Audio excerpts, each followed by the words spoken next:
énervé contre soi-même.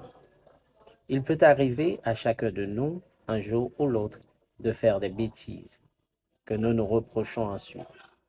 Notre irritation sera anodine, moyenne ou nuisible en proportion de ce que nous avons fait. Si je veux prendre ma voiture qui est garée dans le garage et que j'ai oublié mes clés dans une pièce au deuxième étage, je peux m'en tirer avec un simple agacement. Si j'ai perdu mes clés dans le parking du supermarché, ma colère sera un peu plus forte.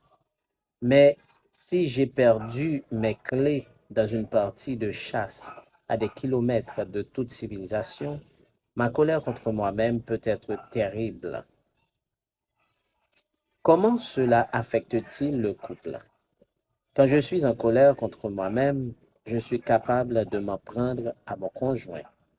Très vraisemblablement, elle verra l'injustice de la chose et répliquera avec humeur, ce qui provoquera une confrontation désagréable. Ne vaudrait-il pas mieux que je me dise, écoute, tu as fait quelque chose de débile et ça va te faire perdre du temps, mais n'aggrave pas les choses en t'énervant ou en te défoulant sur quelqu'un qui n'y est pour rien. Alors comment résoudre le problème? Une fois que j'ai fait cela, je suis en mesure de rechercher la solution.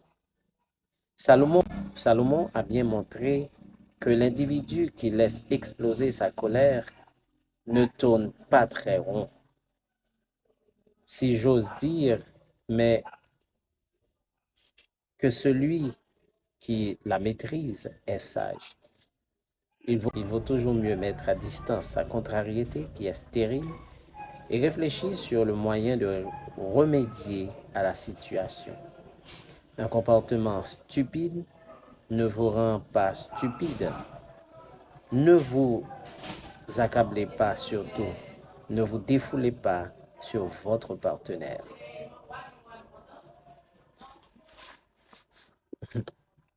Monsieur, rapidement, nous va arriver très souvent.